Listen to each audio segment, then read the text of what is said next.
اعوذ باللہ من الشیطان الرجیم، بسم اللہ الرحمن الرحیم۔ السلام علیکم۔ وعلیکم السلام ورحمۃ اللہ۔ جو دنیا کی ایجوکیشن ہے اس میں کیسے کیسے ٹرینڈز آئے اور فیوچر میں کیا ہونے جا رہا ہے ایجوکیشن کے اندر، یہ ہمارا آج کا موضوع ہے۔ آپ امید ہے کہ آپ غور فرمائیں گے اور ساتھ ساتھ ہمارے ساتھ تعاون بھی کریں گے اور توجہ کریں گے۔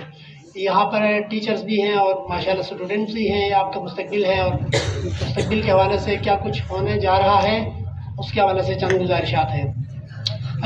بنیادی طور پر ایجوکیشن سسٹم تین طرح کا ہوتا ہے، جو مروجہ موجود جو چل رہا ہے اس کے مطابق ہے۔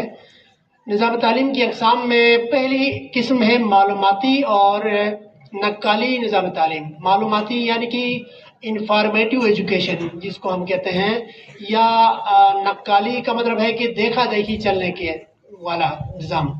جیسے وہاں پر اگر یورپ میں کون سا نظام چل رہا ہے اس کو دیکھ کے ادھر کرنا، کاپی کرنا، یا فن لینڈ ایجوکیشن کیسا چل رہا ہے اس کو دیکھ کے کاپی کرنا، یا کیلیفورنیا ایجوکیشن سسٹم کیسے ہے، آسٹریلیا میں کیسا چل رہا ہے، اس کو دیکھ کے کاپی کرنا، اس کو کہتے ہیں نقالی ایجوکیشن سسٹم۔ ہمارے پاکستان میں جو بلوم ٹیکسانومی کے بیس پہ جو ایجوکیشن سسٹم بنا ہے وہ یورپینز تھے، یہ بلوم صاحب، انہوں نے ایک فارمولہ دیا تھا، اس کے سٹیپس ہیں، اس میں کوگنیٹو تھنکنگ کے سٹیپس ہیں، اس کے بنیاد پر آپ کا پورا لیسن پلان بنا ہے۔ اور آج کل جو ایسنسی ڈاکومنٹ آیا ہے یہ بھی بلوم کی بنیاد پر آیا ہے، اور آگے جو ہیڈ ماسٹر کے ٹیسٹ ہوتے ہیں، پرنسپل کے ٹیسٹ ہوتے ہیں، یا ٹیچرز کے جو ٹیسٹ ہوتے ہیں، یہ ان سب میں بلوم ٹیکسانومی کو زیادہ فوکس کیا جاتا ہے، پیاجے کی لرننگ سائیکالوجی کو زیادہ فوکس کیا جاتا ہے، جان ڈیوی کو زیادہ فوکس کیا جاتا ہے۔ یہ چند سائنسدان ہیں جن کو زیادہ فوکس کیا جاتا ہے۔ یہ پورا کا پورا سسٹم کیا ہے؟ نقالی یعنی کہ کاپی پیسٹ ایجوکیشن سسٹم۔ جی نیکسٹ جو ہے نا، اس میں جو چیدہ باتیں ہیں، نقالی یا آپ کہتے ہیں اس کو امیٹیشن والا سسٹم۔ اس کے اندر کیا کیا چیزیں ہوتی ہیں؟ معلوماتی بنیاد پر کتابیں بنتی ہیں، معلومات جس میں صرف معلومات ہوتی ہیں، انفارمیشن ہوتی ہے۔ دوسرا اس میں ہوتے ہیں نقل پہ زور ہوتا ہے، نمبروں کی دوڑ ہوتی ہے۔ ایک بار محمد والے وہاں صلوات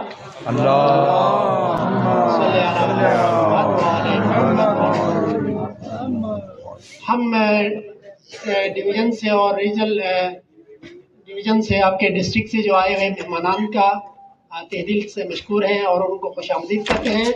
آپ سب کی حوصلہ افزائی اور علم اضافے کے لیے، آنے والے مہمانوں کی حوصلہ افزائی اور ان میں علم اضافے کے لیے صلوات پڑھیں۔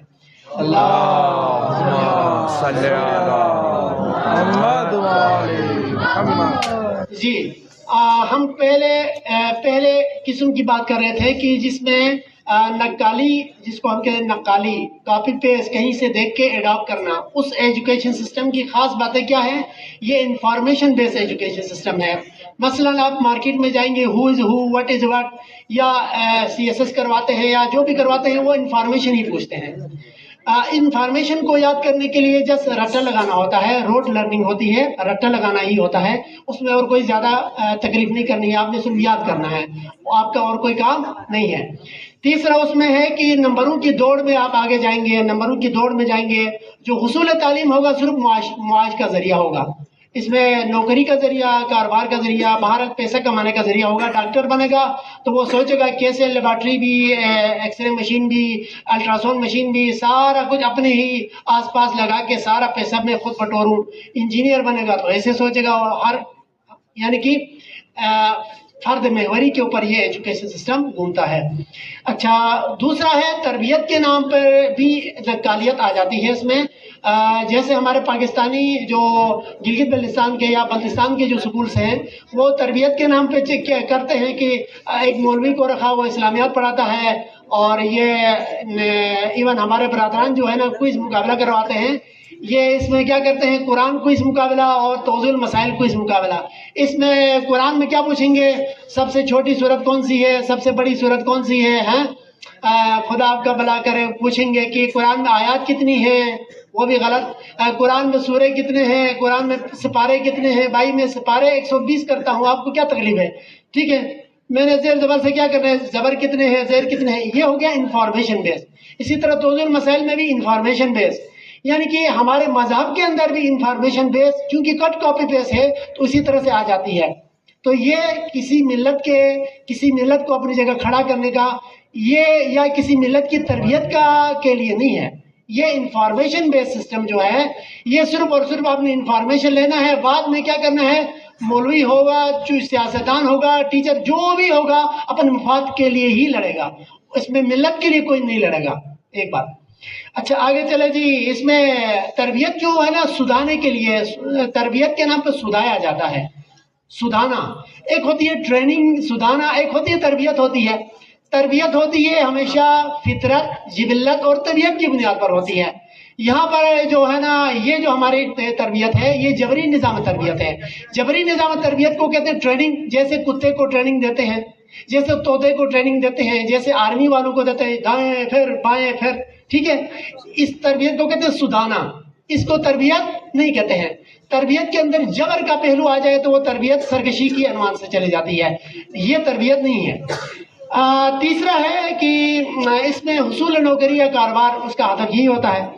یہ پہلا ایجوکیشن سسٹم تھا جس میں ہم نے کہا تھا کہ نقالی یا cut copy paste education system, جو کہ پورے پاکستان میں یہی چلتا ہے. آگے جی دیکھیں کیا ہوتا ہے. ایک صلوات پڑھیں. اللہم صلی علی محمد و آل محمد. دوسرا سسٹم ہے کہ مسابقاتی ایجوکیشن سسٹم. مسابقاتی کا مطلب ہے کہ competition base education system. Competition base education system جو ہے نا مغرب میں زیادہ پنپتا ہے، یا یورپ میں یا امریکہ میں. یہ ایک دوسرے کے اوپر کمپٹیشن کرتے ہیں. کمپٹیشن کس بنیاد پر کرتے ہیں؟ ٹیکنالوجی کی کمپٹیشن ہے، انڈسٹری کی کمپٹیشن ہے، کاروبار کی کمپٹیشن ہے، مافیا بننے کی کمپٹیشن ہے، یا حکومت سازی کی کمپٹیشن ہے. مثلا ایک علاقے پہ یورپ نے قبضہ کر لیا تو دوسرے علاقے میں امریکہ نے قبضہ کر لیا. اس طرح قبضہ بیس یا جس کو کہتے ہیں اس کی کمپٹیشن کا ایجوکیشن سسٹم ہے. اس کے اندر کیا ہوگا، ٹیکنالوجی جو ہے نا ذریعہ ہوگی کس کا، استحصال کا ذریعہ ہو جائے گی. ٹیکنالوجی جو وہ حاصل کریں گے، یا گیلیلیو کے بعد جو انڈسٹریل انقلاب آیا ہے اس کے بعد ٹیکنالوجی یا جو بھی ریسرچ ہوگی یہ صرف اور صرف آپ کے استحصال کے لیے، ظلم و جبر کے لیے یہ استعمال کی جائے گی. آگے جو ہے نا حصول علم جو ہے نا پورے دنیا میں اپنی عمارت کو ملینری بننے کے لیے، بلینری بننے کے لیے یہ جو ہے نا استعمال کیا جائے گا حصول علم کو. اس کے بعد سکل بیس ہے. یہاں پر یہ جو ہے نا کمپٹیشن بیس میں سکلز بہت زیادہ پائے جائیں گے. مثلا کمپیوٹر سکل کیا ہے تو فلاں ووکیشنل ٹریننگ سکلز وغیرہ. یہ سکلز اور ووکیشنل ٹریننگ بھی حصول معاش کا ذریعہ ہی کرا دیا جائے گا. اس کے بعد ہے کہ جو پیداواریت کو بڑھانا، اپنا لوگوں کے ذہنوں کو کیسے غلام بنانا ہے اس کے لیے اسٹریٹجیز بنانا. یہ وہ نظام تعلیم ہے جو اس وقت مغرب میں رائج ہے. ہاں جب کرگاؤں شکو تو کرے تو ادھر بھی 4 آنکھوں سے دیکھنا. ایک صلوات پڑھیں.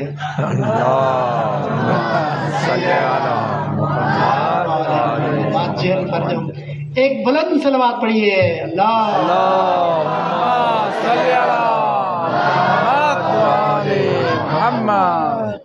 اچھا اب یہاں روک کے میں جو تھوڑا سا پیچھے بیک گراؤنڈ ہسٹری تھوڑا سا بیان کرنا چاہ رہا ہوں کہ